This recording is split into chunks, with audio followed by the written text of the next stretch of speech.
Welcome to Space to Ground. I'm Chelsea Bayarte. The International Space Station is expecting a lot of deliveries this month, both cargo and human. We kicked off this week with the delivery of tons of supplies from a resupply spacecraft, and by the end of the month, the space station will receive even more new science and supplies and see the arrival of the Crew 7 astronauts. Northrop Grumman launched its 19th resupply mission to the space station, and its Cygnus cargo freighter arrived earlier this week. The space station's crew captured a behind-the-scenes look at their point of view during Cygnus's arrival. We got us a Cygnus.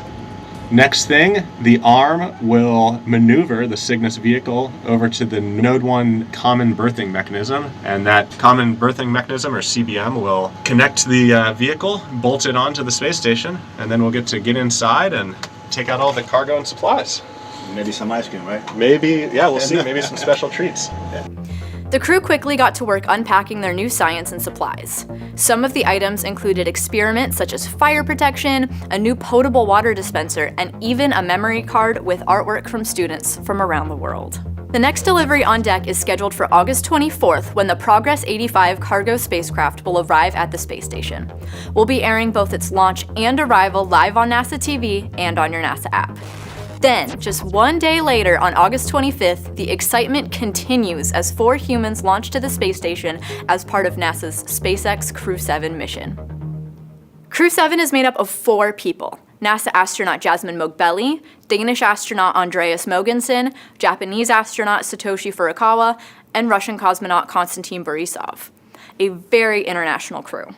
So, we know Crew 7 is going to space very soon, but who exactly are they? Houston We Have a Podcast has a brand new episode out right now with an exclusive interview with each crew member. So check it out and get to know them just a little bit better. Space to Ground. Earlier this week, 2 spacewalking veterans suited up and ventured outside of the space station. It was Sergei Prokopiev's 8th spacewalk and the 6th for Dmitry Petelin. During their spacewalk, the duo attached debris shields to the outside of the space station's Rosviet module and did some tests on a work platform that will be attached to the European robotic arm in the future. That is all for Space to Ground. Thanks for watching. Do you need more space? We've got you covered. Head over to nasa.gov and we'll catch you next week.